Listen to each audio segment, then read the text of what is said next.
Hello दोस्तों hello दोस्तों, स्वागत है आपका मेरे YouTube channel hit your target में। आज हम यहाँ पर हिंदी के पेपर का फुल डिटेल सॉल्यूशन करेंगे, जो कि ग्राम पंचायत विकास अधिकारी तथा पटवारी लेखपाल का पेपर था, जो कि सितंबर 2025 में आयोजित हुआ था ये पेपर। तो इसका हम पूरा पोस्टमार्टम करेंगे आज। जैसे इसमें फर्स्ट क्वेश्चन है, ये सूची फर्स्ट को सूची सेकंड से सुमेलित करना था। तो लघुत्तर है इसमें जैसे दिया हुआ, तो लघु प्लस उत्तर, इसका संधि विच्छेद हो गया, लघु प्लस उत्तर। ठीक है, तो इसमें कौन सी होगी? इसमें है दीर्घ संधि। नवोदय में नव प्लस उदय होता है इसका, तो इसमें क्या मिला? इसमें मिला अ प्लस उ, तो नवोदय। तो इसमें होगी गुण संधि। और वनौषध में और जिसमें भी डबल मात्राएं आ जाती हैं, वनौषध हो गया, जैसे वन प्लस औषध इसका संधि विच्छेद हुआ, तो उसमें वृद्धि संधि होगी हमेशा। ठीक है। और नद्यागम में नदी प्लस आगम हुआ, नदी प्लस आगम, तो इसमें जिसमें नदी प्लस आगम, उसमें य साइलेंट है, जिसके भी बीच में संधि विच्छेद में य र ल व साइलेंट, मतलब जिसमें जो दिखाई ना दे, य र ल व आ रहा है। जैसे नदी प्लस आगम हो गया नद्यागमन, तो य र ल व अगर बीच में आ रहा है, य हो या र हो या ल या व, तो उसमें होता है हमारा यण संधि। ठीक है। संधि के जो है, संधि तीन टाइप की होती है: स्वर संधि, व्यंजन संधि और विसर्ग संधि। स्वर संधि के 5 भेद होते हैं: दीर्घ संधि, गुण संधि, वृद्धि संधि, यण संधि और अयादि संधि।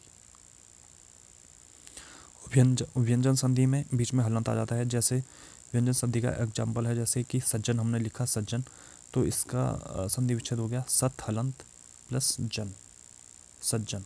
ठीक है, तो ये हो गया। और विसर्ग संधि में जैसे कि आ जाता है मनोभाव, मनोभाव विसर्ग संधि का एग्जाम्पल दे देता है, हम मनोभाव लिख दिया, मनोभाव। तो मनः प्लस भाव, मनः प्लस भाव, मनोभाव, तो ये किसका हुआ? मनः प्लस भाव। तो ये हो गया हमारा विसर्ग संधि का एग्जाम्पल। ठीक है, नेक्स्ट क्वेश्चन देखते हैं हम। नेक्स्ट क्वेश्चन था, कतड़ियाट शब्द का अर्थ क्या है? कतड़ियाट, कतड़ियाट का मतलब होता है, देखो, आडंबर करना। ठीक है, ये एक गढ़वाली भाषा का शब्द है। कतड़ियाट, आडंबर करना इसका अर्थ है। हम कुछ गढ़वाली भाषा के शब्द देख लेते हैं, जो कि बहुत इंपॉर्टेंट हैं, जो कि इनमें से कुछ परीक्षाओं में भी पूछे गए हैं। जैसे हम गढ़वाली भाषा में जैसे लड़के को क्या बोलते हैं? नौनू कहते हैं लड़के को, तथा लड़की को क्या बोलते हैं? लड़के को नौनू हो गया, लड़की को नौनी, पत्नी को कज्जानी और पति को खसम या घोरल्लू।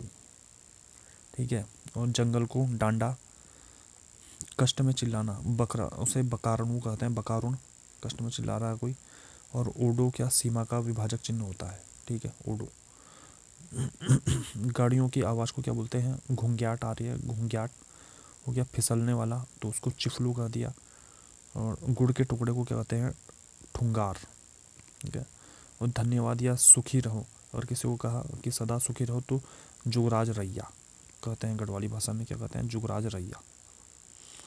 ठीक है, अब नेक्स्ट क्वेश्चन हम देखते हैं।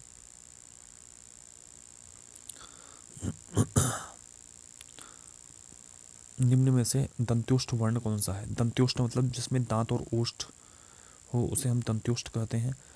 तो इसमें कौन सा है? दांत और ओष्ठ जिसमें आ रहे हैं, जिसमें व, इसमें दांत और ओष्ठ है, तो दंत्योष्ठ हो गया वो। ठीक है। अब भाषा की सबसे छोटी इकाई क्या होती है? भाषा की सबसे छोटी इकाई होती है वर्ण या ध्वनि। अब ओ इसमें है ऑप्शन में, जैसे ओ, तो ओ में क्या है? कंठ और ओष्ठ से आवाज़ आ रही है, कंठ और ओष्ठ का यूज हो रहा है, तो कंठोष्ठ हो गया ओ। और ग में, ग, ग किस में आता है? क वर्ग के अंतर्गत आएगा। क वर्ग के अंतर्गत कौन से आते हैं? क, ख, ग, घ, ग, तो इसमें क वर्ग में कंठ्य आ गया, ग क्या हो गया? कंठ्य। और ऐसे हम यहाँ पे देख लेते हैं, और कौन सा है? और था इसमें ऑप्शन में झ है, तो झ किस में आता है? च वर्ग के अंतर्गत। च में कौन से आते हैं? तालव्य आते हैं, तालव्य, च, छ, ज, झ, ञ। और ऐसे ही अंतस्थ देख लेते हैं हम यहाँ पे। अंतस्थ कौन से होते हैं? अंतस्थ वाला आया एग्जाम पे, य र ल व अंतस्थ होते हैं, य र ल व अंतस्थ हो गया। और ऊष्म व्यंजन कौन से होंगे? ऊष्म व्यंजन श, श, स, ह। संयुक्त व्यंजन छ, छ हो गया। संयुक्त व्यंजन कौन सा हो गया? छ हो गया। त्र हो गया, छत्र, ज्ञ हो गया, और श्र हो गया, श्र। ये सब संयुक्त व्यंजन है। नेक्स्ट क्वेश्चन, कुमाऊनी भाषा का झोड़ा शब्द संबंधित है। तो झोड़ा का मतलब होता है, झोड़ा है क्या आखिर में, लोक नृत्य और गायन शैली का से संबंधित है झोड़ा शब्द, जो कि जिसका मतलब है जोड़ से, उसमें समूह बनाकर जो है गीत गाए जाते हैं, तो उसमें उससे उसी से मतलब है इसका जोड़ से। तो कुमाऊनी भाषा की हम कुछ शब्दावली देख लेते हैं। ऐसे गाँव के लिए गूँ हो गया, गाँव के लिए शब्द देखो यहाँ पे, गाँव के लिए है गूँ, और मकान के लिए कुड़ी कहते हैं ये, रास्ता के लिए बाट, नीचे के लिए तल या तल्ली, ऊपर के लिए मल्ल या मल्ली, और छोटा के लिए नान, बड़ा ठुल, दूल्हा के को कहते हैं बरजू तथा दुल्हन को दुल्हिनी, ठीक है।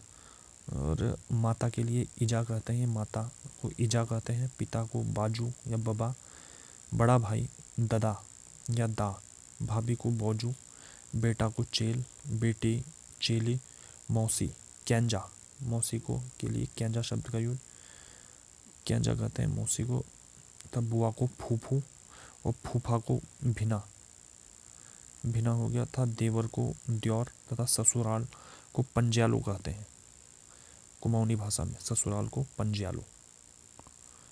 नेक्स्ट क्वेश्चन है, श्रीमान की वर्तनी का सही कथन कीजिए। तो श्रीमान का इसका फर्स्ट वाला सही है, श हलंत प्लस र हलंत प्लस ई प्लस म हलंत प्लस आ प्लस न हलंत प्लस अ, श्रीमान, इसका फर्स्ट वाला सही है श्रीमान का।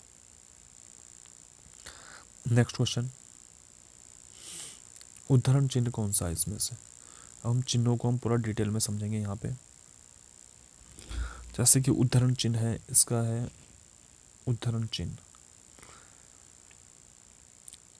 जैसे पूर्ण विराम का कौन सा होता है, पूर्ण विराम का ये वाला हो गया यहाँ पे चिन्ह पूर्ण विराम। अल्प विराम का हल्का सा ये हो जाएगा, ये अल्प विराम हो गया, जैसे कि मैंने बताया यहाँ पे। योजक चिन्ह में छोटा डैश लगेगा ऐसे करके, तथा निर्देशक में बड़ा डैश आता है। हंस पद या त्रुटि बोधक होते हैं, जहाँ पर कुछ गलती हो जाए, बीच में कुछ छूट जाए हमारा, तो उसे त्रुटि बोधक, त्रुटि सुधार के लिए नीचे लगता है ऐसा चिन्ह। तथा लाघव चिन्ह ये भी नीचे लगता है, लाघव चिन्ह भी,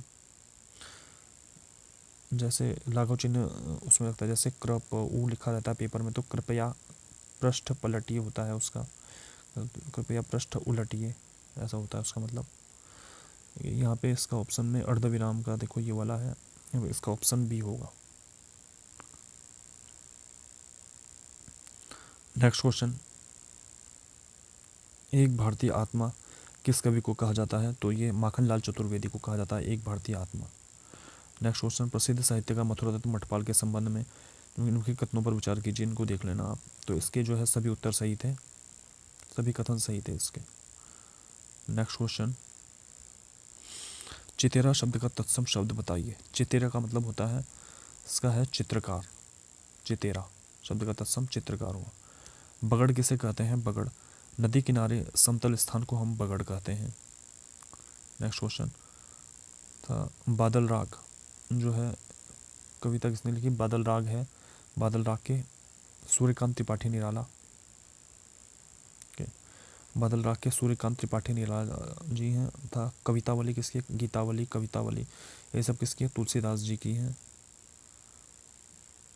और सहर्ष स्वीकारा है, ये है गजानन माधव मुक्तिबोध जी की हैं, गजानन माधव मुक्तिबोध सहर्ष स्वीकारा है। था संतो देखत जग बौराना, तो ये किसके, कबीरदास जी की है, संतो देखत जग बौराना कबीरदास जी की। नेक्स्ट क्वेश्चन है, परिमाणवाचक विशेषण कौन सा है इसमें से।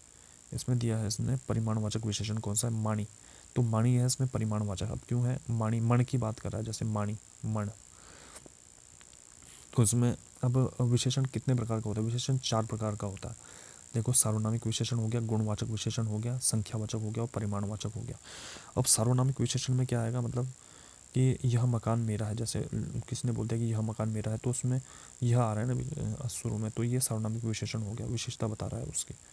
और जो हाँ, और जिसमें जैसे गुणवाचक विशेषण हो गया, गुणवाचक में जैसे ये नई कलम है, या पुराना मकान, या मोटा लड़का है, तो उसका गुण है वो कि गोल गोल घर है या कुछ भी, तो इसमें ये कैसा उसका गुण बता रहा है। संख्यावाचक में जैसे 3 आदमी थे, कितने 4 आदमी थे, तो ये वाला कौन सा, ये संख्यावाचक विशेषण में आ जाएगा। परिमाणवाचक में मात्रा आ जाएगी, जैसे 10 किलो हो गया, 10 किलोग्राम हो गया, जैसे बहुत पानी चाहिए या कुछ भी, जैसे बहुत दूध चाहिए, बहुत पानी, जैसे ये मण की बात हुई है, माणी, तो ये सब परिमाणवाचक विशेषण में आ जाएंगे। ठीक है, नेक्स्ट क्वेश्चन है, गढ़वाली बोली में मुआरी का क्या मतलब है? तो मुआरी बोलते हैं गढ़वाली भाषा में, मधुमक्खी को कहते हैं मुआरी। मधुमक्खी के लिए है मुआरी शब्द का योग।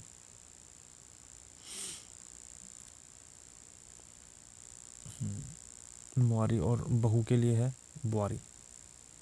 बहू के, मधुमक्खी के लिए है मुआरी और बहू के लिए है बुआरी। और निकट संबंधी को सगोड़ी गोटी, सगोड़ी गोटी कहते हैं निकट संबंधी को गढ़वाली भाषा में। तथा दोस्त को क्या कहते हैं? दगड़िया। मकान की छत को छापर कहते हैं गढ़वाली भाषा में, मकान की छत को छापर। ठीक है, नेक्स्ट क्वेश्चन, यदि वह परिश्रम से पढ़े तो पास हो जाएगा, अर्थ के आधार पर यह वाक्य कहलाएगा कैसा है? यदि वह ऐसा करेगा तो ऐसा करेगा, तो ये कैसा है? शर्तबोधक वाक्य है, शर्तबोधक वाक्य। नेक्स्ट क्वेश्चन, कुमाऊनी शब्द तीर का हिंदी पर्याय है। तीर का मतलब होता है कुमाऊनी भाषा में ऊपरी किनारा। बहुत इंपॉर्टेंट क्वेश्चन है ये वाला, इसका ऊपरी किनारा है तीर का मतलब। भारतवर्ष में पहला द्विभाषी कंप्यूटर किस नाम से बना? तो ये सिद्धार्थ नाम से बना था। नेक्स्ट क्वेश्चन, शिरोरूह शब्द किसके पर्यायवाची? अब देखो यहाँ पर्यायवाची हम पढ़े ये पूरे डिटेल में।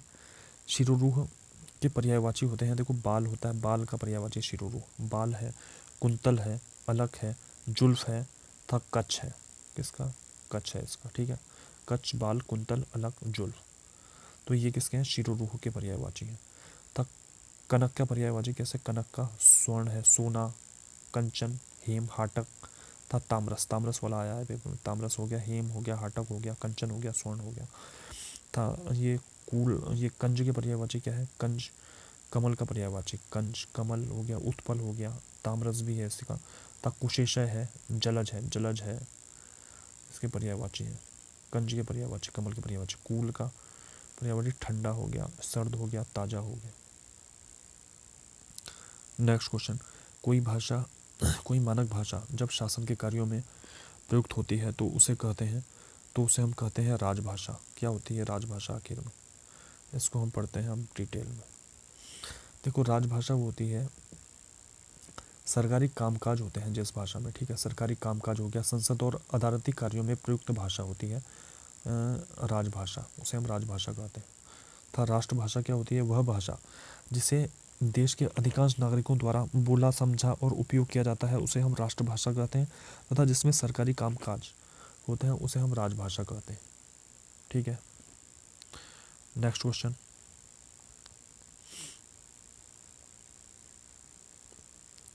अनुग्रह शब्द में कौन सा उपसर्ग है? तो अनुग्रह का संधि विच्छेद करेंगे पहले तो हम, तो अनु प्लस ग्रह हुआ। अब अनु जो है, अब इसमें मूल शब्द क्या है? मूल शब्द तो इसमें है ग्रह, मूल शब्द ग्रह है।